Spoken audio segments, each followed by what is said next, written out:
bipolar sama BPD ini bedanya di mana sih walaupun terkait dengan mood? Bedanya adalah durasi, berapa lamanya itu terjadi. Pada bipolar itu ada namanya episode. Dengan episode depresi itu berlangsungnya bisa mingguan sampai bulanan. Artinya apabila aku adalah seseorang dengan bipolar, waktu aku lagi episode depresi, maka aku bakal depres, aku bakal gloomy. Semua itu kayak terasa berat. Sebaliknya, kalau aku lagi episodenya senang, aku lagi nyetir, tiba-tiba mobilku disenggol, nggak apa-apa pak, namanya musibah, nggak ada yang tahu ya. Bahkan aku sering beranggapan gini nih, apabila semua manusia di dunia itu episodenya hipomania semua, bumi itu damai. Sayangnya tadi episode ini nggak berlangsung lama. Kalau pada borderline personality disorder, perubahannya bisa cepat sekali. Biasanya butuh ada pemicu dari luar. Oke, lebih berat yang mana kalau kayak gitu? Yang lebih berat itu adalah Oke semuanya, selamat datang kembali di podcast Ruang Tunggu.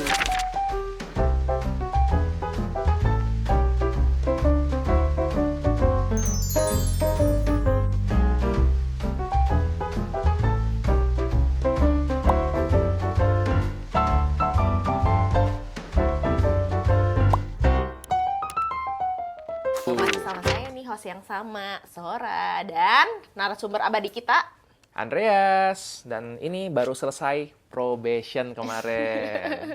Gimana hasilnya? Ditolak. nggak pakai orang dalam sih, udah gua bilang. Tidak heran. Udah, di sini kita udah orang dalamnya. Udah kerja aja di sini, ngambil rambutan. Ambil sana rambutan. Oke, hari ini kita bakal bahas apa nih? Udah ada rambutan soalnya dan Nunu. Sudah lama nih ya kita nggak rambutan ya? Iya, dan udah lama sampai nggak sekarang rambutan. ternyata masih belum musim juga. Iya, nah kenapa kita hari ini mau bahas rambutan? Karena kemarin tuh di video-video kita yang sebelumnya, yang NPD sama yang NPD part 2, yang HPD, sama yang ADHD, itu tuh banyak yang bilang kayak, bikin sequelnya dong gitu. Kalau bisa bikin channel tentang bahas tentang kepribadian dan kayak gangguan-gangguan kepribadian yang lain. Banyak yang gitu. relate Banyak kayaknya yang tuh ya. relate dan termasuk yang di antisosial gitu. Nanti kita bisa bikin channelnya kali ya. Terus kita juga mau jadinya terpantik karena ada beberapa komentar yang request untuk membahas salah satu gangguan kepribadian ini nih. Ada yang bisa tebak nggak apa? Kamu bisa ketebak nggak apa? Ketebak-ketebak. Pasti NPD part 3. Bosen gak sih NPD terus ya? Kita kemarin nemu ada satu yang nanya tentang BPD. PD, betul, yaitu borderline personality disorder ya. Betul. Nah, kita hari ini mau membahas rambutan di borderline personality disorder. Ya udah kita masuk aja sesinya, rambutan. Ruang diskusi dan bertukar tanya. Kita ini, kamu baca yang ini, aku baca yang ini. Aku duluan ya. Boleh. Terkait dengan BPD ya, dokter saya terdiagnosis BPD, tapi saya tidak merasa seperti itu. Saya merasa cukup bisa mengendalikan diri. Boleh dijelaskan nggak kenapa seseorang itu bisa didiagnosa BPD? Benar-benar. Ini sering sih ya, beberapa pasien juga kalau misalnya, dok aku udah ngecek nih, gitu. Entah ketemu dengan psikiater, psikolog, katanya aku BPD. Atau mungkin lihat yang di konten-konten, Instagram, TikTok, wah kayaknya aku BPD nih, tapi ragu-ragu, bener atau enggak sih? Tapi kalau ini udah terdiagnosa, tapi dia ngerasa kayak, aku Kayaknya kayaknya enggak deh gitu. Oke, menarik ya. Nah, Menarik. pertanyaan kedua ini juga mirip-mirip nih. Pertama ya, teman kita ini menyampaikan apresiasi. Halo dok, terima kasih karena sudah membuka diskusi mengenai gangguan kepribadian. Nah, lalu di sini dia bertanya, kebetulan dia sudah didiagnosis bipolar. Oh. Nah, tapi pas dia lihat itu kok gejalanya mirip dengan BPD. Kira-kira di mana perbedaannya? Atau jangan-jangan ini bisa terjadi bareng-barengan? Oh, Nah, menarik banget betul. untuk dibahas. Beberapa pasien itu ketika dia misalnya terdiagnosis dengan bipolar, bahkan ada yang bilang, dok, aku didiagnosis BPD. Nah, aku nanya, BPD maksudnya mana? Iya, bipolar personality disorder. Jadi, karena namanya mirip juga kan, bipolar, borderline, akhirnya jadi kecampur-campur. Iya. Padahal ini dua hal yang ya ada miripnya, tapi agak berbeda juga sebenarnya. Nah, Iya, berbedanya bener. mungkin nanti terutama kita bahas ya, buat kami Biar sebagai nggak keliru praktisi. lagi ya. Kalau buat awam mungkin ya nggak terlalu berbeda jauh, tapi buat praktisi itu akan menentukan banget bagaimana kita menangani kondisi ini. Begitu. Oke, kalau gitu kita bahas aja BPD hari ini. Nah, sebelum kita dari tadi kan aku udah nyebutin bipolar personality disorder lagi. Borderline personality disorder. Jadi sebenarnya BPD itu apa sih? Oke. Namanya aneh ya? Iya. Kalau narcissistic personality kan udah kebayang Iya, kayak- gitu kan ya namanya. Terus bipolar kan 2 polar gitu. Kalau Borderline misalnya bingung ya. borderline itu kayak apa borderline? Baik. Nah, sebenarnya istilah BPD ini, borderline personality disorder, itu kelompok dari gangguan kepribadian. Kita udah bahas waktu itu ya tentang antisocial personality, tentang narcissistic personality. Semua yang berhubungan dengan personality disorder berarti dia ada masalah berelasi dengan orang lain. Narsisistik, kita udah pernah bahas tuh bahwa ketika berinteraksi sama orang lain dia akan merasa lebih penting, lebih hebat. Yang antisosial, ketika berelasi dia mikir gimana caranya supaya aku bisa untuk memanipulasi orang ini, gimana supaya aku dapat keuntungan. Nah, kalau pada borderline personality, nanti yang kelihatan adalah dia jadi sangat takut ditinggalkan, merasa hampa, dan dia selalu merasa butuh orang lain untuk membuat itu merasa jadi utuh. Menjadi lengkap. Nah, tapi kan aneh lah, borderline-nya dari mana? Kan borderline itu bukannya perbatasan ya? Bukannya ambang ya? Nah, ambang. Nah, jadi gini, kenapa namanya itu borderline? Karena aslinya ini adalah kondisi seseorang yang dibilang borderline, batas ya, ambang batas antara neurotik dan psikotik. Nah, neurotik itu kalau dalam bahasa ilmu jiwa artinya gangguan mental yang depresi, cemas, yang masih bisa untuk berpikir secara rasional gitu. Psikotik ini adalah gangguan mental di mana dia nggak bisa membedakan nyata dan fantasi. Itulah yang dia bisa ngerasa kayak, wah saya lagi dikejar sama alien. Wah ini orang pasti berniat untuk menjahati saya. Jadi sebenarnya tuh akan kelihatan sekali. Nah ada orang di tengah-tengahnya yang dia tuh perbatasan. Jadi kalau dibilang ini gangguan jiwa berat, kok enggak? Tapi kok pikirannya tuh aneh banget. Sekali dia ngerasa, dia pasti benci saya, dia pasti pengen untuk menyingkirkan saya. Kok begitu kuat banget? Nah itulah yang disebut makanya dia borderline, ambang antara neurotik dan psikotik. Tapi tetap ya orang susah memahami ini. Dan aku selalu bilang kepada pasien-pasien, pada orang-orang, lebih mudah bagi kita untuk mengenali BPD dengan bahasa internasionalnya, yaitu Emotionally Unstable Personality Disorder. Jadi lebih gampang kan dipahami? Emotionally unstable. Kita manusia punya emotion, ya kita bisa marah, kita bisa senang, tapi pada orang-orang dengan BPD, dia mengalami emosi yang tidak stabil. Iya. Dan ini beda dengan mood swing biasa. Oh, beda banget. Jadi berbedanya gini, misalnya nih, anggaplah pagi ini aku bangun dengan mood yang nggak bagus. Terus tiba-tiba aku dapat kabar menyenangkan, teman lamaku, dia bilang punya hadiah buatku, aku merasa senang. Oke. Wajar kan? Terus aku pas dalam perjalanan tiba-tiba macet di jalan, macet banget, jadi bete lagi, itu wajar. Nah, tetapi pada orang dengan borderline personality disorder, maka perubahan atau lonjakan emosinya itu cepat sekali. Bahkan gini, ini salah satu ya, cerita dari pasienku waktu aku nanyain, oke anggaplah kita bisa memberikan angka untuk emosi kita dari 0 sampai 10, di mana 0 itu rendah, 10 itu tinggi. Oke. Maka kalau kamu lagi senang itu berapa sih levelnya? Aku kan bayanginnya, mungkin 9 atau 10. Iya. Terus dia bilang, gini sih dok, kalau aku lagi marah, marahnya tuh dari 0 sampai 10 bisa 14. Buset. Terus ketika lagi senang, senangnya pun bisa 14 juga. Iya. Jadi makanya dia merasa juga lonjakannya besar sekali, dan dia pun jadi nggak nyaman dengan itu. Ya kalau perasaan yang muncul cuma perasaan senang, cinta, bagus. Gimana kalau perasaan yang muncul sedih, marah, kesal. Dan akhirnya tadi dia jadi sensitif sekali dengan perubahan yang ada di sekelilingnya. Makanya nanti banyak orang-orang dengan BPD ini, konfliknya adalah ketika dia berinteraksi dengan temannya. Bayangin nih, kita berpasangan, habis itu aku seseorang dengan BPD. Aku message kamu, Sor lagi di mana? Kok nggak dibales? Kok 1 menit belum bales? Langsung mikirnya kayak, dia udah nggak sayang sama aku lagi. Udahlah, emang selama ini cinta dia hanya palsu. Cepet banget. Terus setelah misalnya nanti seorang ngebales, sorry ya tadi aku lagi sibuk. Langsung perasaan cintaku tuh 14 juga gitu. Ternyata dia mencintai aku sangat beruntung memiliki orang seperti ini. Akhirnya yang capek siapa? Pasangannya. Akan ngerasa, capek banget sih dengan ini. Tapi orang dengan BPD-nya pun juga nggak nyaman setiap kali memiliki perasaan seperti itu. Itulah tadi yang disebut dengan borderline personality disorder. Nah, kalau kayak gitu kan soal mood kan ya. Kalau kita ngomongin mood, ada yang namanya juga bipolar. Bipolar. Kayak tadi kan ya. BPD dan bipolar itu sering banget sentuhan-sentuhan nih gitu. Kayak tadi yang kita bahas di awal kan, bipolar personality disorder. Nah, bipolar sama BPD ini bedanya di mana sih walaupun terkait dengan mood? Kesamaannya dulu ya. Oke. Sama-sama ada mood yang bisa lagi episodenya turun, ada yang lagi bisa bagus moodnya gitu.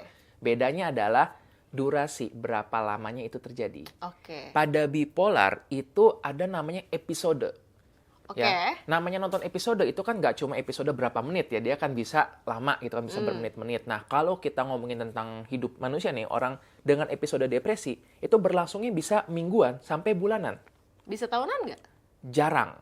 Tapi Oke. yang lebih sering adalah mingguan sampai bulanan. Oke. Artinya apabila aku adalah seseorang dengan bipolar, waktu aku lagi episode depresi, maka aku bakal depres, aku bakal gloomy. Semua itu kayak terasa berat. Kalaupun tiba-tiba temanku datang, aku bawa hadiah buat kamu nih.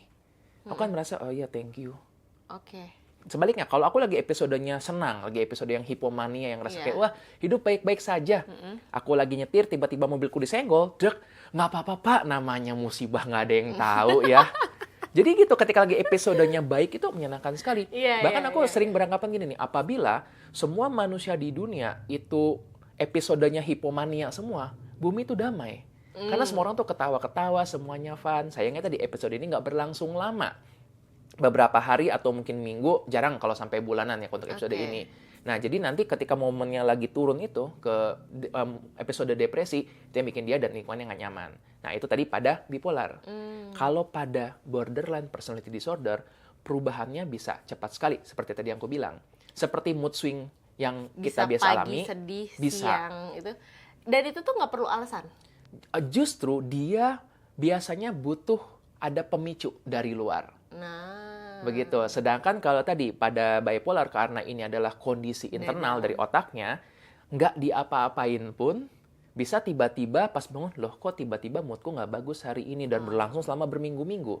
Tiba-tiba dia bangun, pas beberapa minggu kemudian, loh kok aku jadi harus semangat lagi, dan berlangsung lagi selama berminggu-minggu. Oke. Begitu. Sedangkan tadi kalau pada borderline personality, karena ini sangat berpengaruh dari gimana berrelasi dengan orang, itulah yang membuat dia moodnya berubah.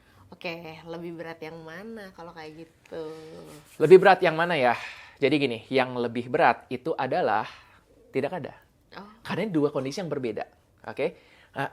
Kalau kita bilang lebih berat dalam kondisi yang lebih kronik atau berkepanjangan, biasanya sih kita mengarahkannya ke BPD, borderline personality itu. Karena ini melibatkan banyak orang.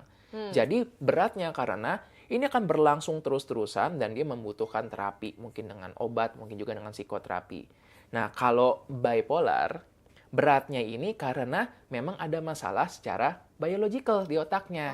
Jadi dia menjadi berat karena dia biasanya tuh harus menggunakan obat untuk membantu meredakan kondisinya itu. Oke, aku jadi ada pertanyaan tambahan nih. Kan tadi tuh terkait dengan mood swing kan, itu tuh salah satu ciri khas dari si BPD. Yes. Selain ciri-ciri BPD itu adalah mood swing, ada nggak sih ciri yang menonjol lainnya? Oke, bagus nih. Jadi selain tadi ya mood doang, nggak cuma tentang mood doang nih, ada pola pikir yang kita bilang itu black and white thinking. Oke. Melihat sesuatu secara hitam putih. Bukan artinya dia ini sorry buta warna gitu, nggak seperti itu. Tapi dia mengkategorikan segala sesuatu dalam hidupnya antara baik atau buruk. Oke. Misalnya nih, dia berteman dengan temennya. Wah ini bestie aku, teman terbaikku. Suatu hari temannya jalan-jalan tanpa ngajak dia. Oke. Hari itu juga berubah langsung hitam Wah. temennya. Waduh. Langsung yang, ternyata mereka mengkhianatiku selama ini. Waduh. Cepet banget. Ada Iya. kebayang nggak tuh temennya Aku kayak gitu tuh? kebayang lagi langsung ya. Lucunya lagi, nanti abis itu temennya bilang, sorry ya kita sebenarnya pergi nih beli hadiah buat kamu. Langsung, ternyata mereka bestiku sebaik-baiknya. Nah, bayangin jadi temennya kan bakal kayak, kenapa tiba-tiba jadi perubahan cepat sekali. Nah, hitam putihnya ini yang kita biasa dalam terapi kita bikin awareness-nya itu ada, supaya nanti ini sadar loh, kamu cenderung berubah itu dengan sangat cepat begitu. Iya. Kadang-kadang tuh orang itu tuh butuh bantuan juga ya, dan karena kan overthinkingnya itu memakan Banget. memakan ininya dia gitu. Apa sih tuh? Sebenarnya hal yang sebenarnya faktanya itu tidak seperti itu gitu. Betul. Nah, ada lagi nih gejala yang lain ya selain hitam putih itu, yaitu perasaan chronic emptiness. Artinya apa? Perasaan hampa. Yang itu tuh berkepanjangan. Dimana ketika ada temennya, perasaan ini tuh terisi sedikit. Tapi ketika tadi temen yang nggak ada, hampa itu ada lagi. Itu juga tadi yang membuat mungkin ketika dia melihat nih Sora dan temannya Sora jalan kayak, wah kehampaan tuh jadi ada tuh, jadi berasa sakitnya gitu. Iya. Jadi dia nggak pernah merasa utuh sendiri dan jadi cenderung untuk butuh orang lain untuk meyakinkan dia baik-baik aja. Ada lagi yang lainnya, impulsivitas. Nah tadi temannya gimana cara ini untuk apakah kayak melabrak atau Wah, dia marah-marah gitu, dia quit dari grup. impulsivitas ya. Impulsivitas banget Baik, gitu. jadi ketika mungkin orang-orang lain bisa untuk coba deh mungkin gue coba nanya dulu atau mungkin coba deh gue observasi dulu. Pada orang dengan BPD impulsifnya tinggi sekali. Impulsif ini nggak hanya dalam bentuknya tadi ya quit group, bisa jadi dalam bentuknya marah, ledakan, kadang-kadang dalam bentuknya tuh shopping.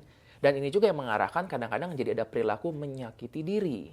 Ketika dia lagi sangat-sangat nggak nyaman dengan emosinya, jadi perilaku menyakiti diri. Yang lainnya bisa jadi dalam bentuknya mungkin impulsif untuk belanja, shopping. Atau dalam beberapa situasi kalau terkait dengan cinta atau romantis, bisa jadi dia akan impulsif secara seksual. Ini yang nanti akan mempersulit juga relasi dia dengan orang-orang di sekelilingnya. Kalau misalnya gitu ya, aku tidak mau mendiagnosa gitu ataupun kayak gimana gitu. Balik lagi, tidak boleh ya mendiagnosa orang lain karena kan aku bukan professional health gitu. Nah, ada nggak sih faktor-faktor apa aja yang kayak mempengaruhi gitu? Yang ini nih, orang ini punya BPD karena masa kecilnya kah? Atau mungkin karena faktor lingkungannya dulu kah? Atau mungkin emang biologically kah? Atau gimana sih gitu? Oke.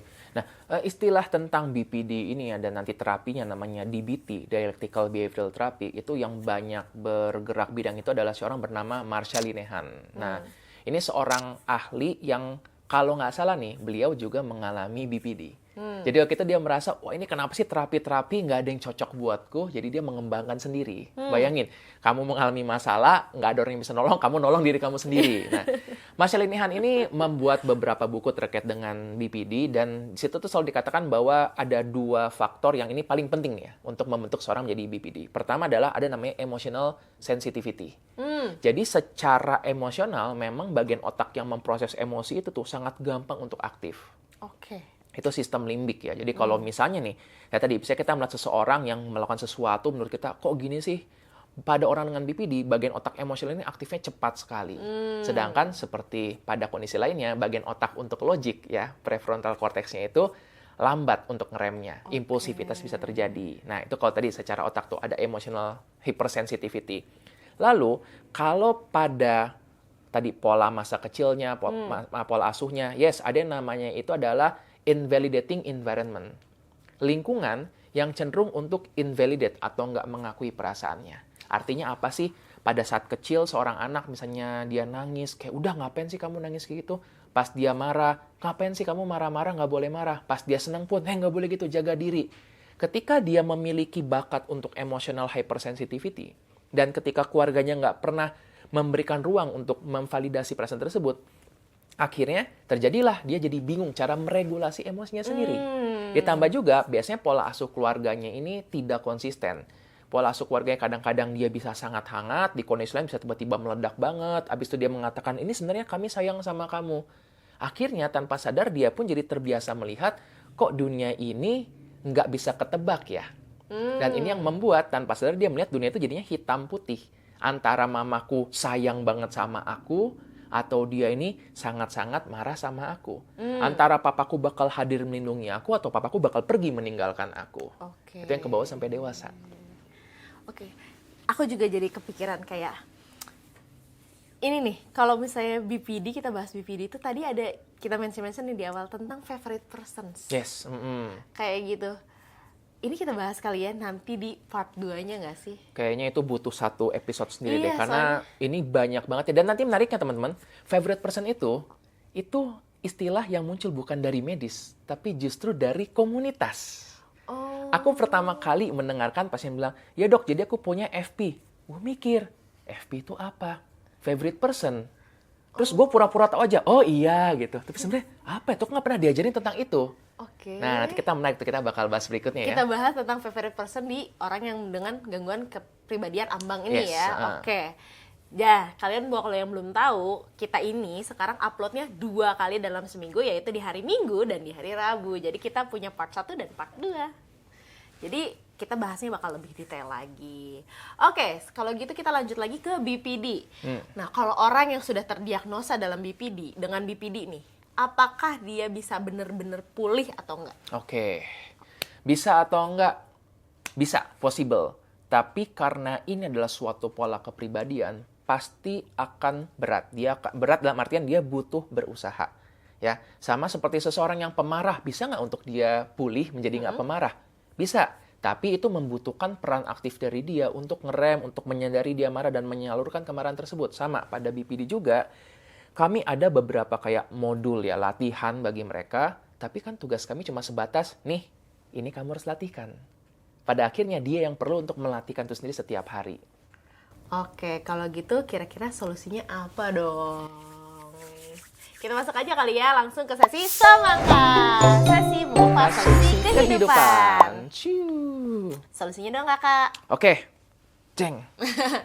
Nah, kalau aku nih kasih solusi sedikit aja deh. Kalau abis nonton podcast ini, kalian ngerasa kayaknya gue punya BPD deh. Setelah tadi kan Andres menyebutkan sedikit-sedikit kayak kriteria-kriteria besarnya gitu. Kayaknya gue punya BPD deh. Terus kalau misalnya kalian baca-baca lagi, iya deh kayaknya ini gue banget deh. Jangan langsung self-diagnose ya. Baiknya seeking professional help gitu. Gak harus yang the best, cari aja yang ada dan available. Setuju banget.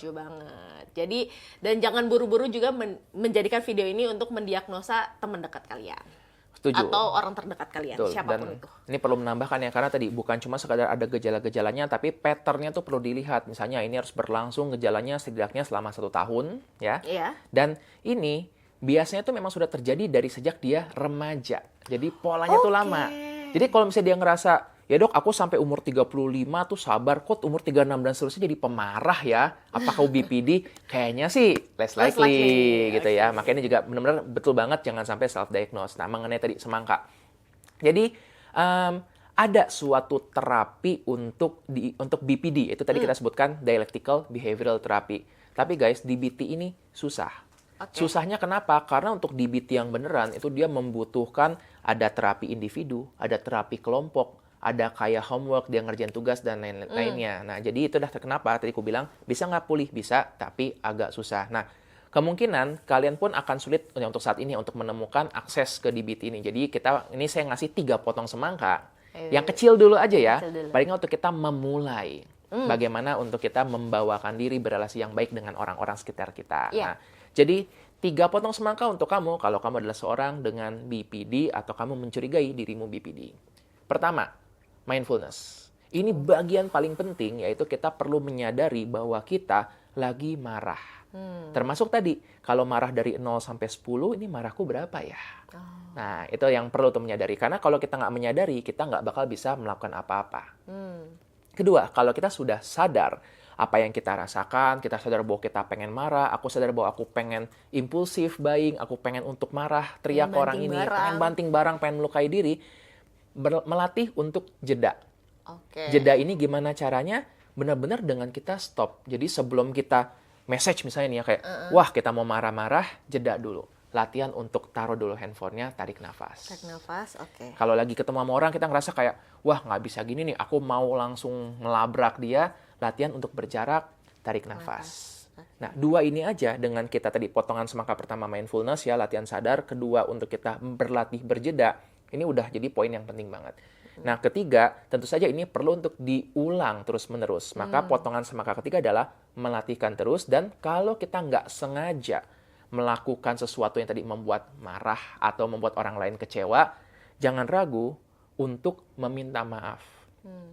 Oke, karena minta maaf itu bagian dari cara kita untuk ngasih tahu, aku sadar aku salah, aku mau melatih jedanya, dan aku akan terus-terusan melakukan itu.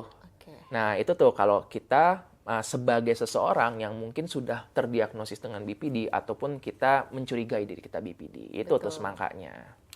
Oke, kalau kayak gitu juga kayaknya kita butuh tips deh untuk orang-orang yang sedang mendampingi orang dengan BPD. Berarti ini potongan semangka yang lainnya. Potongan semangka yang lain. 3 potong semangka. Bonus. 3 potong semangka lagi kalau kalian adalah seorang caregiver atau pelaku rawat atau mendampingi seseorang dengan BPD. Ya, biar nggak kena caregiver fatigue kali ya. Wah, itu tuh berasa banget tuh ya. Nah, paling pertama adalah kamu perlu sadari bahwa nggak jadi tugas kamu untuk mengubah orang ini. Wah, itu penting banget sih. Itu paling penting. Paling penting. Sebagai caregiver, kadang-kadang nih seseorang yang mendampingi orang dengan BPD dengan emosi yang naik turun gitu, dia kepikiran, aku harus menyelamatkan Korektif, dia. Iya, aku harus memperbaiki. Iya. Padahal tugas dia mungkin bukan di situ. Itu adalah tugasnya si orang tersebut mungkin bersama dengan terapisnya, psikiater, psikolognya. Iya. Tugas dia hanya untuk menyediakan. Kita cuma beritahu bahwa help is available. Ya mungkin kita mengingatkan, yuk kita cari aksesnya. Itu, jadi bagi-bagi tugas. Iya. Oke. Kedua adalah validasi, tentu saja ya. Kita mengingatkan dia untuk memvalidasi bahwa oke, ini kamu lagi marah. Ingat, karena pada orang yang tadi emosi lagi naik turun, kadang-kadang mereka juga nggak sadar ketika mengalami itu, kan emotional hypersensitivity.